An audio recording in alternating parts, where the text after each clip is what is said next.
ओम आनंद। आज के लेक्चर में हम लोग उपनिषदों का एक महत्वपूर्ण सिद्धांत जो हमारे जीवन से अत्यंत ही गहनता के साथ जुड़ा हुआ है उसे समझेंगे। जानते हैं वो कौन सा सिद्धांत है? वो सिद्धांत है पुनर्जन्म का सिद्धांत। यदि इस सिद्धांत को आप समझ लेते हैं तो आपकी जीवन की जो दिशा है वो परिवर्तित हो सकती है। जीवन में आप होशपूर्ण हो सकते हैं, जीवन में जागरूक हो सकते हैं, जो योग का परम लक्ष्य है। जागरूकता के साथ, होश के साथ, संतुलन के साथ, कुशलता के साथ जीवन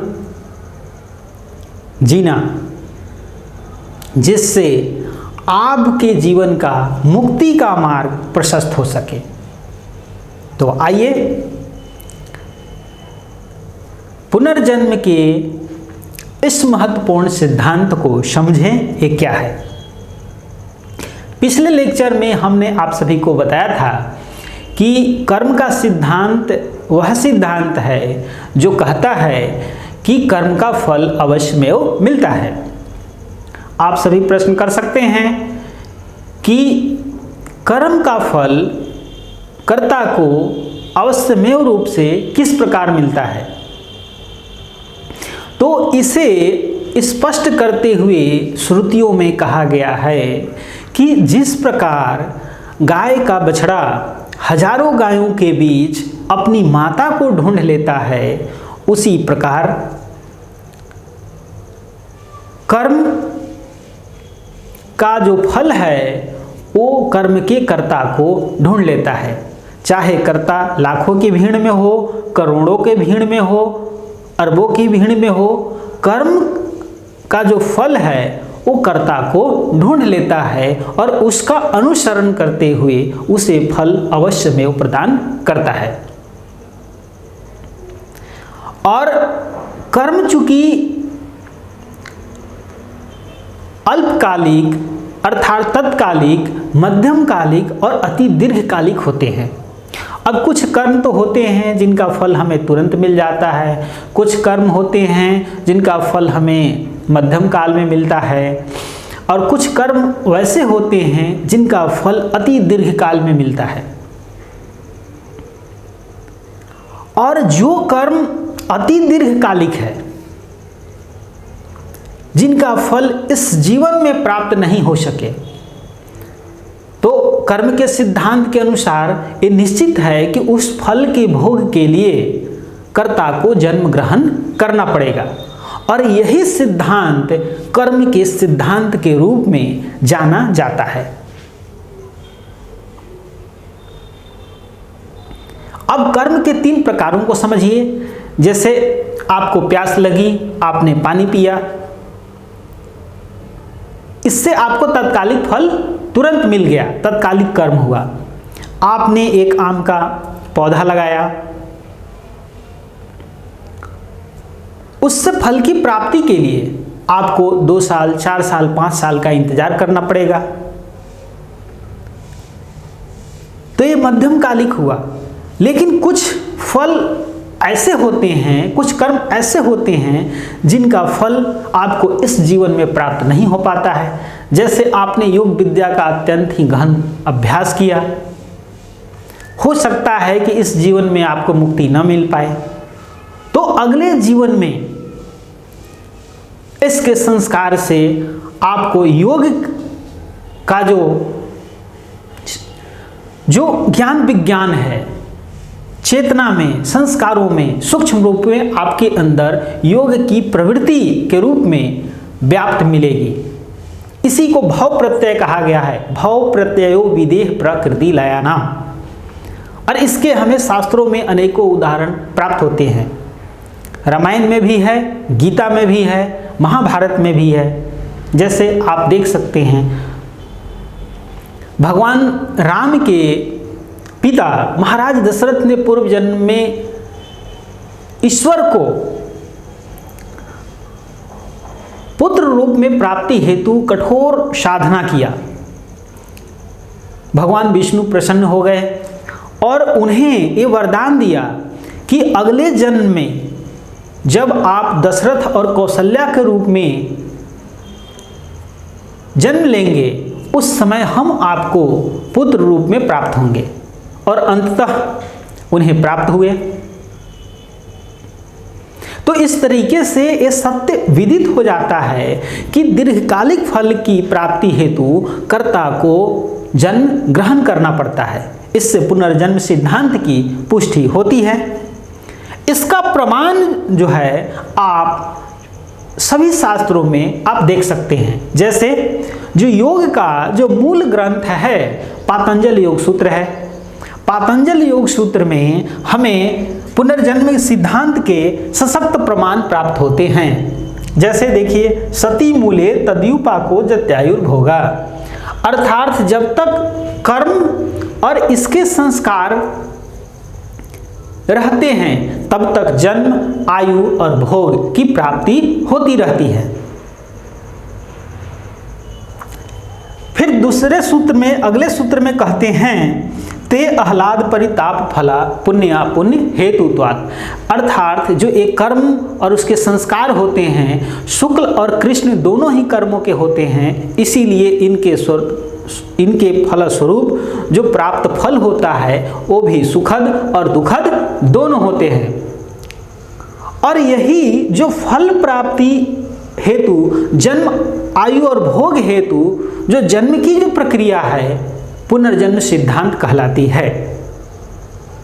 इसीलिए शतपथ ब्राह्मण कहता है कि मनुष्य का कर्म विपाक ही उसके जन्म और मृत्यु के चक्र का कारण है, क्योंकि जन्म के बाद कर्म, सकाम कर्म और कर्म से उसका फल और फल भोग हेतु पुनर्जन्म, ये चक्र चलता रहता है। ये चक्र चलता रहता है जिसे पुनरपि जननम पुनरपि मरणम की उक्ति से अभिव्यक्त किया जाता है। इसका प्रमाण आप गीता में भी देख सकते हैं। गीता में भगवान श्री कृष्ण कहते हैं कि वासांसी जीर्णानि यथा विहाय नवानि गृह्णाति नरोपराणि तथा शरीरानि विहाय जीर्णा नान्यानि संयन्ति नवानि देहि, अर्थात जिस प्रकार वस्त्र के पुराने हो जाने पर व्यक्ति नए वस्त्र को धारण कर लेता है, उसी प्रकार आत्मा इस शरीर के जीर्ण हो जाने पर नया शरीर धारण कर लेता है।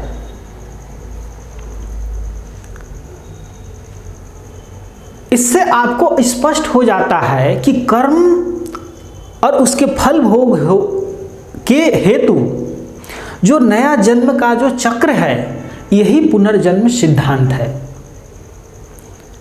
और इस सिद्धांत के संपोषण हेतु जो उसकी जो सामग्री है वो कर्म का संस्कार है, उसका फल है। इसे स्पष्ट करते हुए बृहदारण्यकोपनिषद में भी कहा गया है कि जिस प्रकार स्वर्ण मूर्ति के पुराने हो जाने पर उसी मूर्ति को गला करके उसी स्वर्ण से पुनः एक नई मूर्ति का निर्माण कर लेता है, उसी प्रकार आत्मा इस शरीर के जीर्ण हो जाने पर शरीर के ही संस्कारों से एक नए शरीर की उत्पत्ति कर लेता है। अब प्रश्न ये उठता है कि पुनर्जन्म हेतु मरणोपरांत आत्मा की गति किस प्रकार होती है। तो शास्त्रों में मुख्य रूप से आपको दो तरह की गतियों का वर्णन मिलता है। पहला देवयान गति और दूसरा पितृयान गति। देवयान गति उच्च गति होने के कारण इसे ज्योतिष्मान पथ कहा जाता है। यह प्रकाशित पथ है। जो व्यक्ति योग विद्या का, अध्यात्म विद्या का, निष्काम कर्मों का संपादन करते हैं उन्हें देवयान गति प्राप्त होती है। देवयान गति में कर्ता की मृत्यु के बाद अग्नि में प्रवेश होता है, अग्नि से दिन में प्रवेश होता है, दिन से शुक्ल पक्ष में प्रवेश होता है, शुक्ल पक्ष से उत्तरायण षड्मासों में प्रवेश होता है, उत्तरायण षड्मासों से संवत्सर में, संवत्सर से सूर्य में और सूर्य से द्विलोक में, और इस तरीके से ब्रह्मलोक तक की गति इस मार्ग से होती है। इसके विपरीत जो पितृयान मार्ग है ये सकाम कर्म करने वालों के लिए है, इसीलिए ये अंधकारपूर्ण मार्ग है। इस मार्ग में सघन अंधेरा है, इसीलिए इस पथ से गमन करने वाले की जब के लिए कहा जाता है कि जब कर्ता की सकाम कर्म करने वाले की मृत्यु होती है तो चिता की अग्नि से सबसे पहले वो धुएं में प्रवेश करता है, धुएं में प्रवेश करने के बाद रात्रि में प्रवेश करता है, रात्रि से कृष्ण पक्ष में प्रवेश करता है, कृष्ण पक्ष से दक्षिणायन षड्मासों में प्रवेश करता है, दक्षिणायन षड्मासों से संवत्सर में प्रवेश करता है, और इस तरीके से वो पितृलोक जाता है, पितृलोक से चंद्रलोक और चंद्रलोक से आकाश और आकाश से पुनः अन्नादि में प्रवेश करते हुए अनेक तरह के नानाविध योनियों में जन्म ग्रहण करता है। अब आप प्रश्न पूछ सकते हैं कि अन्नादि से उसे जन्म कैसे प्राप्त होती है, तो आप जानते हैं कि अन्नादि ग्रहण करने से ही हमारा ये जो पंचभौतिक शरीर है ये प्राप्त होता है। जो रज और शुक्र की उत्पत्ति जो हुई है वो अन्नादि से ही हुई है। इस तरीके से अन्नादि में प्रवेश से वो नानाविध योनियों में प्रवेश कर जाता है और अनेकों प्रकार के जन्म ग्रहण करता है। यही कारण है कि जो पितृयान है, पितृयान मार्ग है, दक्षिणायन मार्ग है ये निम्न मार्ग है, और देवयान मार्ग है, उत्तरायण पथ है ये उच्च मार्ग है। तो संक्षेप में आज हम लोगों ने पुनर्जन्म के सिद्धांत को देखा। पुनर्जन्म का सिद्धांत वह सिद्धांत है जिसके अनुसार कर्ता अपने दीर्घकालिक कर्मों के फल भोग हेतु पुनः जन्म ग्रहण करता है, जिसे पुनर्जन्म का सिद्धांत कहते हैं, जिसकी पुष्टि योग दर्शन के सूत्रों से भी होती है। सती मूले तद्युपाको जत्यायुर्भोगा ते आह्लाद परिताप फला पुण्यापुन हेतुत्वात्। अर्थात जब तक कर्म और इसके संस्कार रहते हैं तब तक जन्म, आयु और भोग मिलता रहता है। और ये चूंकि कर्म शुक्ल और कृष्ण दोनों होते हैं, इसीलिए जन्म भी जो मिलता है उसमें इसके फल सुखद और दुखद दोनों प्रकार के होते हैं। सतपथ ब्राह्मण के अनुसार कर्म और इसके विपाक के फलस्वरूप ही व्यक्ति जन्म और मृत्यु के चक्र में घूमता रहता है। कर्म से कर्मफल, कर्मफल से भोग हेतु पुनः जन्म, इस तरीके से जन्म और मृत्यु का चक्र चलता रहता है, जिसे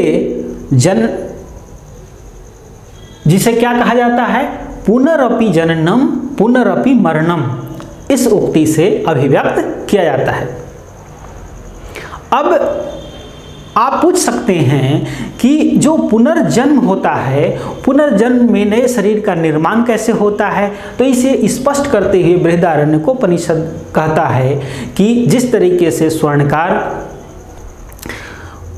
स्वर्ण मूर्ति के पुराने हो जाने पर उसे गला करके उसी से पुनः नई मूर्ति बना लेता है, उसी तरीके से आत्मा इस शरीर के संस्कारों से पुनः एक नए शरीर को निर्मित कर लेता है। इसका प्रमाण आपको गीता में भी मिलता है।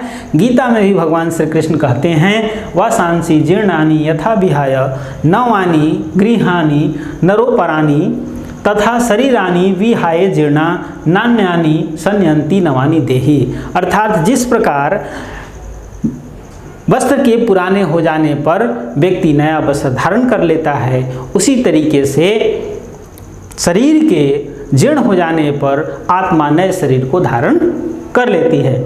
अब आत्मा की मरणोपरांत किस तरीके से से गति होती है, तो कर्मानुसार आत्मा को दो तरह की गतियों का वर्णन किया जाता है, एक देवयान मार्ग, दूसरा पितृयान मार्ग।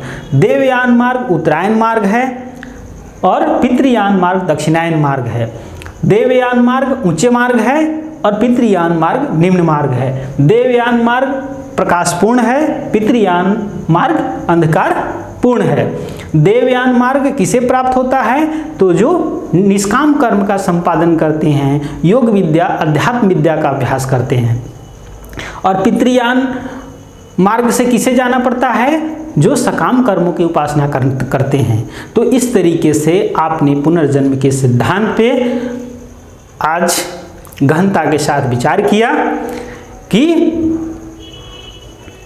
ये अत्यंत ही एक महत्वपूर्ण सिद्धांत है जो हमारे जीवन से अत्यंत ही गहनता के साथ जुड़ा हुआ है। अगले लेक्चर में हम लोग एक नए टॉपिक के साथ मिलेंगे। तब तक के लिए आप सभी को ओम शांति।